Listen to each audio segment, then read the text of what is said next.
Okay, welcome. On the line, I have a person who is currently incarcerated at the Washington Correction Center. Will you please state your name? Hi, my name is Demar Nelson. Okay, what have you learned from your experiences? Just to take accountability for my actions. A lot of the times in the system, or when somebody is incarcerated or convicted of a crime, a lot of the times, or in the world for that matter, I think from my experiences have taught me to take accountability actions. I've realized that I've affected my family. I've realized I've affected the community. I've realized that I have disrupted the order of things and how certain people's lives that are attached to mine, or for the victim, for this matter, I see how, I've affected them by my choices. And so I've learned from my experiences the meaning of true accountability. A lot of the times what happens is when a person is in trouble or they commit a crime and they're convicted of the crime, I think some people they feel bad because they got caught, but they don't necessarily feel any sorrow for the act that was committed. They don't necessarily have any shame when it comes to the actual crime. So just accountability and responsibility, taking full accountability and responsibility for the things that I have done and how that has affected others. That would be my answer to that question. And what can we, as a society, do to keep people from ending up in prison?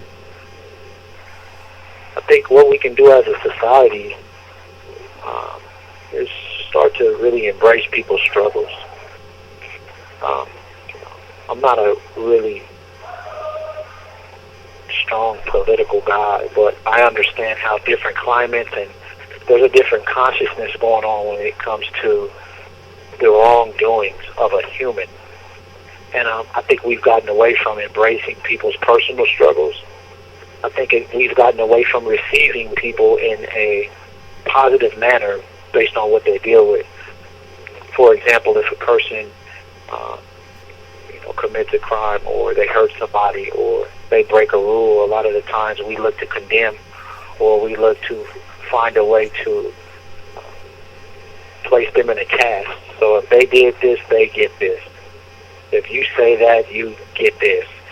Rather than trying to understand that we all deal with different things. We all come from different backgrounds. So we fail to embrace that individual and we just place them through a system that doesn't necessarily meet their needs. Or we as a society, one of the things that we love to do is love to point the finger and say, well, something's wrong with that person. When actually that person might be ill. That person might be lashing out. That person might be depressed. That person might be dealing with some demons that we don't understand. But getting them resources and actually embracing as a society and letting people recover from their human errors, I think that's something that we really need to focus on. The world is conditioned today to wait until a tragedy strikes for us to say, wow, I wish I would have done something different, or I wish I was able to better understand what that person was going through rather than just condemnation. I think we can embrace and start to figure out what it is we can do collectively and individually to help that or that society or that community. Yeah. And how can we keep our children safe? Well, there's so many different answers to give. First, I would like to say I think it takes a village. I say the world as a whole, the world being a village, that it's a child's arena of understanding and also realizing that it's a different era now, that kids think different. Kids have more access to technology. Kids now are a lot more smarter. They are a lot more brighter. They have a lot more social skills. But on the other end of that, I think our children are a lot more apt to dealing with things like bullying, um, the squeeze that social pressure places on them, because it's all about a status quo now. It's all about how many likes that child gets. It's about how they look. It's about their gender. It's about their views, rather than just who they are. And so I think what happens is the deeper that our children delve into this technology and the way that the world is going today, shaping their views or forcing them to see things one way, I think it produces a shallow child, because they begin to feel misunderstood. So what we can do to keep our children safe, I think, is just really understanding them, embracing them, giving them time to be them, and also being great listeners. Our whole lives, people have told us how we should think, who we should be, how we should feel. But the world is different today, 2022, and so a child has a different concept when it comes to how they feel and things that they deal with. So I think we just got to be better listeners and pay more attention to the red flags that children face, especially regarding their feelings. Feelings are huge. If we can be more aware of that, I think we won't have children killing themselves because they can't get enough friends on Facebook. I think if we're more aware of that, we won't have kids grabbing rifles, going to a school or an elementary, killing other innocent children. There's something going on with that child emotionally to where we're missing the mark. So I think we got to pay more attention, just start to understand the child at eye level, who they are and what they deal with. And what are you doing to get back into society and stay away from prison? Well, one of the things that I'm doing today is I'm a part of numerous groups and communities that are working on reform. Where I'm at today, I'm a part of numerous groups inside of the institution that work on reentry, work on teaching a person the right skills that can prepare them for the society that they are reentering. I'm a part of a lot of gang coalitions that are taking place out there in the community. Me having a background in the gang culture, I understand what the perils are of a person that applies themselves to that and how that can cloud judgment and affect their maturity. So I'm a part of numerous groups in the community that are speaking out and putting boots on the ground to help bring change to the communities that are experiencing trauma because of gun violence. I'm the president of my cultural group in prison today. I'm also a teacher, and I've created a curriculum called Healthy Thinking that teaches an individual what it is to delve into the childhood and to think about your life, your past, what it is that you do, what you haven't let go of, the habits that you habitually exercise that put you in one position and keep you there, the mindset, letting go and maintaining self-control, which is something that we all need. I've also begun my own brand out there in the community. I have a brand called S.A.L.T that stands for Spiritual Awareness and Life Tactic. And it's about uplifting people. It's about sharing my experiences as a man who is incarcerated for manslaughter. It's about speaking life into the individual who doesn't believe that they can recover from their mistakes. I also call into community centers. I give my voice to many causes that represent change and growth. And I live my life and also in a way that reflects God, because I've given my life to God, and so He's helped me really come back as a prodigal son, as a prodigal man with a prodigal mind. That's what I'm doing to stay away from here and being a light to those that I encounter.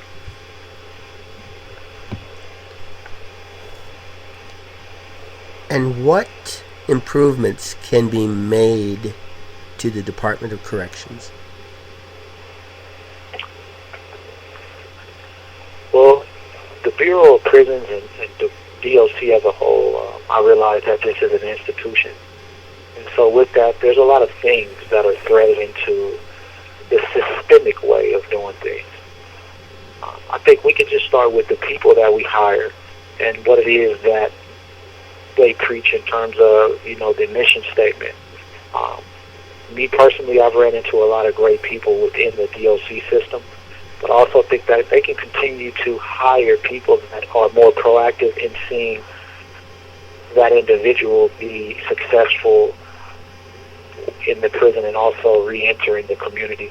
I think DOC can also focus on, along with those who shape legislation, they can focus on shaping laws in Washington and DOC and the prisons as a whole that will help people reintegrate back into society from the time they commit a crime. I know that there's some crimes that it's going to be hard for people to recover from, but also we have to believe in the redemption of the human spirit.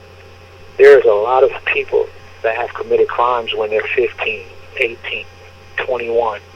They won't necessarily see things the exact same way when they're 31, 35, or 41. And so what happens is when that adolescent mind commits a crime, or that man who is under the influence of drugs commits a crime, when he comes to self or he gets the right life skills to succeed, once he's old enough and he has enough confidence and dignity to believe in himself to go and live a productive life, I think there should be laws and there should be barriers and gatekeepers in place that'll say, hey, let's take a second look at this life. Let's take a second look at this human rather than throwing them away because they made a mistake. We all as humans, whether we work for DOC, we work for, the law enforcement, we're doctors or lawyers, we are legislators, we're all apt to human error. And so we have to have people that work for a system that houses people that have made errors, but we have to have people with the minds that says, hey, we need to be making sure we get these guys geared up to come back into our society, leaving DOC because they could be our neighbors. These are fathers. These are sons. These are artists. These are the new businessmen.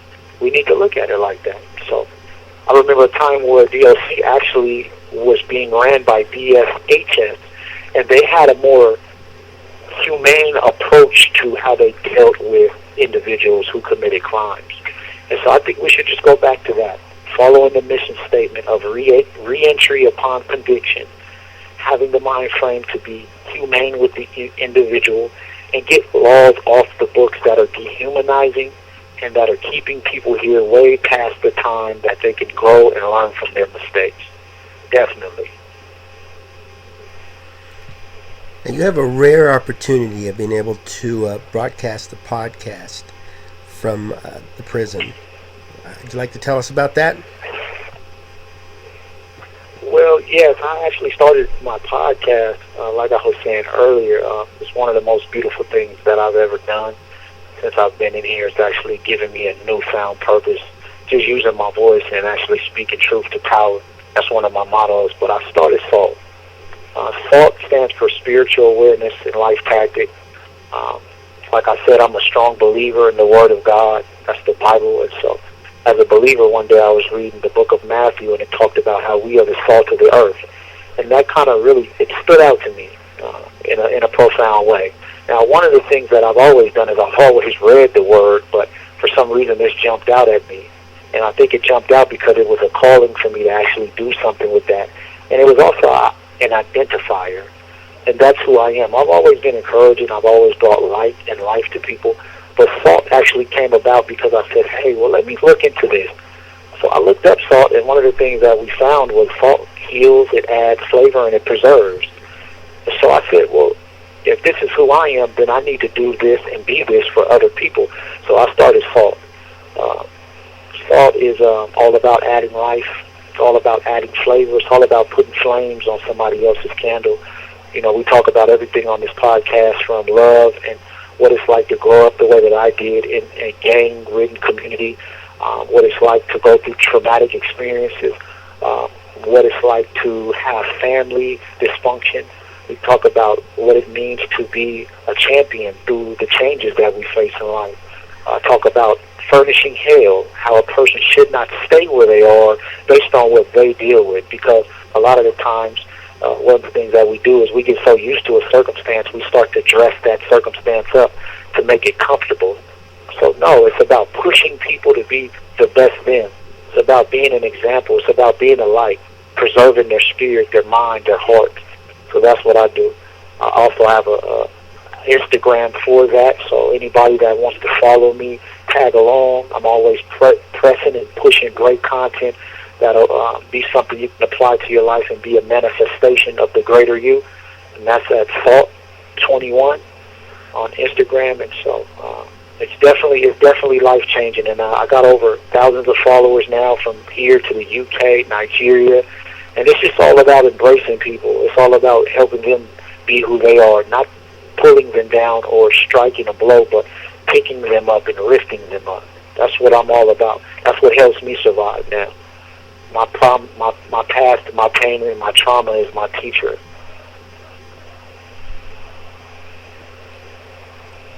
Now, is there any final words you'd like to offer our audience?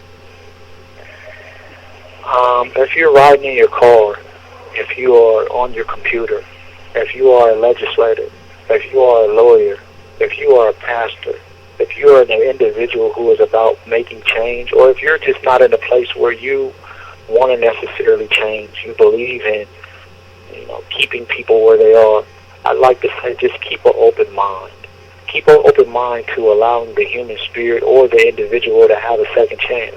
Whoever you are, even if you're dealing with something in your personal life, that's what this is all about. I just hope that my words and who I am today, even if you really don't know me, or you're just looking for something, you're looking for meaning, you're looking to assist someone, you're looking to look at life different, you're looking to understand what it's like for a person to make a mistake and to be in the system, or you may believe that the laws are final and that a person did something and they need to stay where they are. I ask you to just really think about your life. If you haven't committed a crime on the grand scale, think about the errors that you made when you were young. Think about the life that may make mistakes all the time, but they're dealing with something. Think about how you can actually be an agent of change rather than keeping people stuck. Think about how we can just change things by just banding together. Because no matter where we come from or what we've been through, if we all come together in unity, a lot of things will change. So my question and my answer at the same time is, are you a barrier or are you a bridge? Which one are you? We need people that are willing to, look at people at face value. And I ask you to just take the challenge. I dare you to assist somebody in changing their lives for the first time. Assist somebody in doing something different. I dare you to look at a person who did something that you usually don't forgive them for and give them another chance. Watch how that empowers them. I ask you to take a second chance on prisoners as well if you're one of the individuals that believe that, you committed a crime you do all the time. That's all I'd like to say about that. We need people that can look at things with an open mind. Do you mind if people contact you? You have 60 seconds remaining. Through JPay, if they have any more questions or comments for you? Oh, yeah, absolutely. If you need to reach me through JPay, you can get on JPay, 358-568. I don't mind. Also, get on IG, send me a message. I need people that are willing to ask questions, engage with me, help me push my vision. I'm all for assistance and help. I want to be a part of community conversations. I want to help somebody who needs help. I want to answer questions. I want to be You have 30 seconds remaining. So I'm willing to give on any level if it's positive. Yes, most definitely. Well, thank you for your time, and good luck in your endeavors. All right. Thank you so much, Joel, for having me. I look forward to speaking with you. I look forward to the world growing from this.